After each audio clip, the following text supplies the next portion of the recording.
గోవిందుడి ప్రవచనాల గురించి ఏదో వచ్చింది ఒకటి మీ దాకా వచ్చిందా?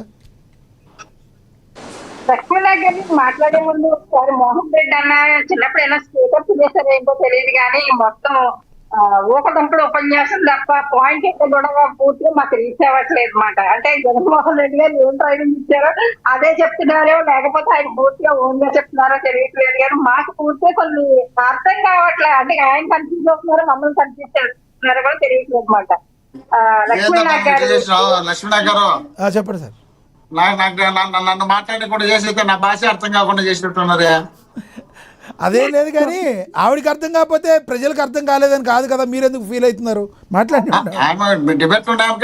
అవును సార్, మీకు అర్థం కాకుండానే విజయశేఖర్ రెడ్డి గారు మీకు కౌంటర్లు ఇచ్చారా? మాట్లాడుతున్నారు కదా, ఆవిడ అభిప్రాయం ఆవిడ చెప్పారు, మాట్లాడినివ్వండి, మాట్లాడండి. నామాలు అనేవి ఒక పుణ్య పదమైనటువంటి ఒక నామస్మరణతో ముందుకెళ్తూ ఉంటారు, భక్తిభావంతో మునిగిపోయి ఆ ప్రవచనాలు వింటారు. కానీ ఆ గోవింద నామాలను స్మరణ చేయడం కానీ ఉంటది, నామస్మరణ చేయడం అంటారు.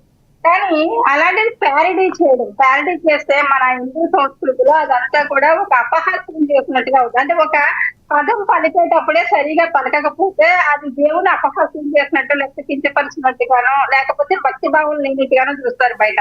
అలాంటిది ఒక ప్యారడీ విధానంతో మొత్తం తెలియజేసే కార్యక్రమంలో గోవింద నామాల స్మరణ అనేది, నామస్మరణ అనేది తప్పు అని మా అధినేత పవన్ కళ్యాణ్ గారు దాన్ని ఖండించడం జరిగిందండి. అది వాళ్ళకి అర్థమవుతుందా లేదా అన్నది తర్వాత సెకండ్ వాళ్ళ ఇష్టం. కానీ ప్రతి విషయంలోని చూసుకుంటే కనుక ఈ రోజు ప్రతి విషయంలోని వైసీపీ చేస్తున్నటువంటి డిఎస్సీ వెళ్తూ చేస్తున్నటువంటి రచ్చలు చూస్తూ ఉన్నాం. 16,347 మందికి ఉద్యోగాలు వచ్చిన తర్వాత దాన్ని స్పోర్ట్స్ కోటాలో అమ్మేసుకున్నారని కొన్ని రోజులమ్మో జగన్మోహన్ రెడ్డి గారు ఈ విషయం మీద మెగా డిఎస్సీ మీద అభ్యర్థులను పిలిపించి వాళ్ళతో మీటింగ్లు పెట్టడాలు, అందులో మహా నిలబడితే కోర్టులో కేసు నిలబడి కూడా అక్కడ ఉన్నటువంటి ఎండి మేడం కూడా చెప్పారు ఏంటంటే మొత్తం 67 కేసులు ఫైల్ అయితే కనుక 9 మంది ఎంతమంది నిలబడ్డారు అన్నది. అది కూడా అవకతవకలు జరిగాయని కాదు సార్, ఎంపిక చేసేటువంటి విధానంలో ఏం జరిగింది అన్నది, అంటే ఎవరు ఎలిజిబిలిటీ అన్నది, అంటే స్టేట్ లో గోల్డ్ మెడల్ వచ్చిన వాళ్ళకి అదే సెంట్రల్ కి వెళ్ళేటప్పటికి అది బ్రాంజ్ మెడల్ రావచ్చు, లేకపోతే సిల్వర్ మెడల్ రావచ్చు, వాళ్ళు కూడా ఎలిజిబుల్ క్యాండిడేట్ గా అక్కడ ఉండేటువంటి అవకాశం ఉంది. ఇవన్నీ కూడా కోర్టు పరిధిలో కొన్ని జరుగుతూ ఉన్నాయి. కానీ ఈ మెగా డిఎస్సీ మీద వీళ్ళ రోడ్లకి కాక్రోచ్ పార్టీ అని, లేకపోతే కాక్రోచ్లు మంది వీళ్ళు మాట్లాడుతున్నటువంటి విషయం, అంటే ఢిల్లీలో జరిగినటువంటి విధానాన్ని మనం చూడొచ్చు. నీటి విధానంలో పూర్తిగా అక్కడ ఎవిడెన్స్ దొరికాయి కాబట్టే అక్కడ ధర్మేంద్ర ప్రధాన్ గారు రాజీనామా బాధ్యత వహిస్తూ రాజీనామా చేయడం జరిగింది. కానీ ఏపీలో వీళ్ళ సిబిఐ ఎంక్వైరీ కోరినప్పుడు కూడా మేము కూడా క్లియర్ గా అడుగుతున్నాం, మీ దగ్గర ఏ ఎవిడెన్స్ ఉన్నాయి, ఎవరి దగ్గర నుంచి ఎలా పేపర్ లీక్ అయింది, ఎవరి దగ్గరికి వెళ్ళింది, అది ఎలా డిస్ట్రిబ్యూట్ అయింది అన్నది అది వైసీపీ బయట పెట్టాలి సార్. అలాగే ఇక్కడ ఉన్నటువంటి అంటే ఆర్థిక లావాదేవీలు జరిగాయి, అమ్మేసుకున్నారు పోస్టులు 20,000. అమ్మటి రాంబాబు గారు కానీ కొంతమంది వైసీపీ ఇప్పుడు మోహన్ రెడ్డి అని కూడా చెప్పడం జరిగింది, అంటే అమ్మేసుకున్నారు పోస్టులు అమ్మేసుకున్నారని. అమ్మేసుకున్నటువంటి పోస్టులో ఆర్థిక లావాదేవీలు ఎలా జరిగింది, ఎవరు ఎక్కడి నుంచి ఎలా కొనుక్కున్నారు, ఎలాగా అది మనీ ట్రాన్సాక్షన్ జరిగింది అన్నది కూడా ప్రజలకు వివరణగా చెప్పాలి సార్. అంటే వీళ్ళ రాజకీయ భవిష్యత్తు కోసం, వీళ్ళ రాజకీయ ఉనికి కోసం పదే మా పార్టీ మీద, మా కూటమి ప్రభుత్వం మీద దుమ్మెత్తు పోస్తూ ఉంటే మాత్రం ప్రజలు ఎవరు కూడా దీన్ని హర్షించరు. ఎందుకంటే పదే వీళ్ళు ఇలా మాట్లాడుతున్నారంటే దానికి ఎవిడెన్స్ ఏంటంటే ప్రతి దిక్కున అడుగుతున్నాము. అలాగే ప్రతి డిబేట్ లో కూడా మేము డిబేట్ చేయడానికి ఆధారాలతో పాటు ప్రశ్నిస్తూ ఉన్నాం. కానీ దానికి వీళ్ళకి ఎటువంటి సమాధానం లేదు. అక్కడ లేకుండానే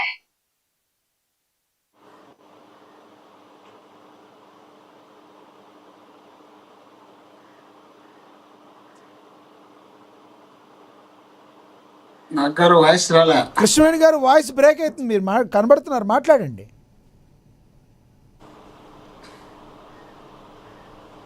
కృష్ణవేణి గారు నా వాయిస్ వినబడుతుందా?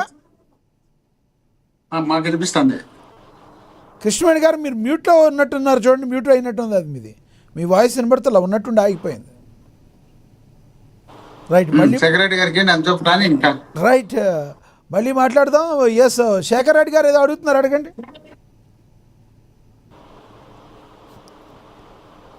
శేఖర్ రెడ్డి గారు సార్ మ్యూట్ లో ఉన్నారు. శేఖర్ రెడ్డి గారు కాదండి, నేను మాట్లాడబోతూనే మొదలు పెడతాడేమో దుమ్మెత్తి పోయడానికి ఒక ఊహలో ఉన్నాడు మోహన్ రెడ్డి అన్న. సార్ ఒకటి ఎవరి పార్టీ గురించి వాళ్ళు మాట్లాడతాం, ఎవరెవరి పరిస్థితులు బట్టి ఎవరెవరి విధానాలు బట్టి మాట్లాడతాం. దీంట్లో మీ మాటలు మీరు మాట్లాడుతున్నారు, నాది నాకు తప్పదు, ఖచ్చితంగా మాడాల్సిందే. కాబట్టి ఇక్కడ మొహమాటాలు తావలేకుండా మాట్లాడేది డిబేట్. సార్ నేను సింపుల్ గా ఒకటి అడుగుతున్నా, జగన్మోహన్ రెడ్డి గారు 5 లక్షల ఓటుతో గెలిచారని ఎట్లా గెలిచారు సార్? తండ్రి పేరు చెప్పుకొని నేను రాజశేఖర రెడ్డి గారి బిడ్డను, ఆయన హఠాత్తుగా చనిపోయారు, దురదృష్టవశాత్తు ఒక ఉన్నట్టు చనిపోయారు. కాబట్టి నేను ఆయనకు సంబంధించిన సార్ వారసుడిగా నేను రాజకీయాలకు వస్తున్నా, నన్ను ఆశీర్వదించండి అని ఆయన కావచ్చు,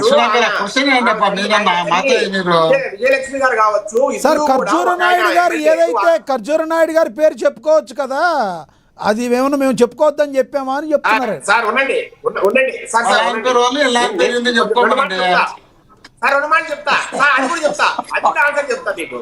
సార్ సార్ ఒకటి, రాజశేఖర రెడ్డి గారు రాజారెడ్డి గారిని ముందు పెట్టుకొని రాజకీయాలు ఎదిగిన వ్యక్తి, కానీ చంద్రబాబు నాయుడు గారు స్వశక్తితో పైకొచ్చిన వ్యక్తి. గుర్తుపెట్టుకోవాలి, రాష్ట్రంలోని ప్రజలు, దేశంలోని ప్రజలు గుర్తుపెట్టుకోవాలి. సార్ రాజారెడ్డి చేసిన గుండాయిజంతో, రౌడీయిజంతో ఏం సార్, అట్లాగే మంగంపేటలో చేసిన దొరతనంతో రాజశేఖర రెడ్డి గారు రాజకీయాల్లోకి వచ్చి పైకి వచ్చారు. ఈ విషయం మోహన్ రెడ్డి గారు కూడా అంగీకరించాలి, మోహన్ రెడ్డి గారు కూడా అంగీకరించాలి. కానీ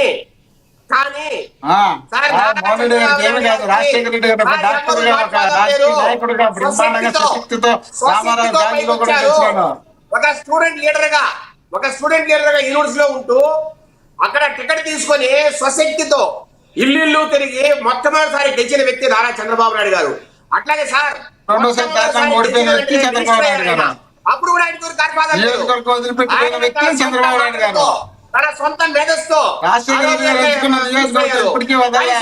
రెడ్డి గారు సార్ గెలిచింది ఇక్కడ, రాజశేఖర రెడ్డి గారు గెలిచింది ఇక్కడ రెడ్డి కాంగ్రెస్ లో గెలిచారు. తర్వాత అక్కడ ఆ పార్టీని sir Indira Congress sir Jagan sir నేను ఒకటే మాట చెప్తా, నారా చంద్రబాబు నాయుడు గారు స్టేట్ అవే క్యాబినెట్ మినిస్టర్, కానీ రాజశేఖర రెడ్డి గారు సహాయ మంత్రి మాత్రమే. మీరు గుర్తుంచుకోవాలి, మోహన్ రెడ్డి గారు ఇవన్నీ కూడా రాజశేఖర రెడ్డి గారు ఇప్పించినారయ్యా, రాజశేఖర రెడ్డి గారు మంత్రి పదవి ఇప్పించింది. అట్లాగే అజయ్ గారికి చెప్పి రాజశేఖర రెడ్డి గారు అప్పుడు మంత్రి పదవి ఇప్పించినారు, ముందు రాజశేఖర రెడ్డి గారికి మంత్రి పదవి వచ్చిందని. చంద్రబాబు నాయుడు గారు చంద్రబాబు నాయుడు గారికి పోలీస్ స్టేషన్ వారి కుటుంబం ఎవరు కూడా ఆయనకు సపోర్ట్ చేయలా. దట్ ఈస్ నారా చంద్రబాబు నాయుడు గారి సత్తా. కానీ సార్ తండ్రి బలం, సార్ తండ్రి చేసే దౌర్జన్యాలు, తండ్రి చేసే అరాచకాలు ఆయన ఒక పక్క బలం. అట్లాగే తమ్ముడు వివేకానంద రెడ్డి గారు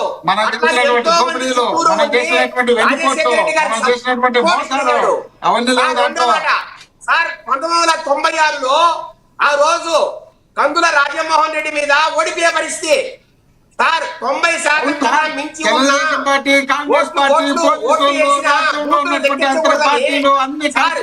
విజయశేఖర రెడ్డి గారు ఎస్ టాపిక్ వేరుగా వెళ్తుంది. విజయశేఖర రెడ్డి గారు మీకు ఒక బయట ప్లే అవుతుంది అంబటి రాంబాబు గారిది.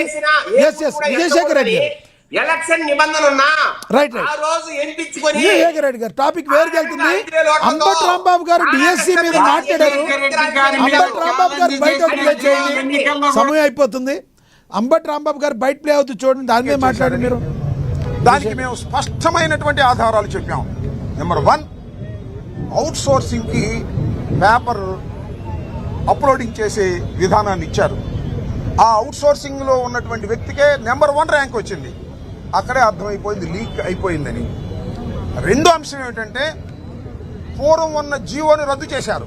ఇంతకు ముందు కూడా చెప్పాను నేను. ఆ జీవో ఏంటంటే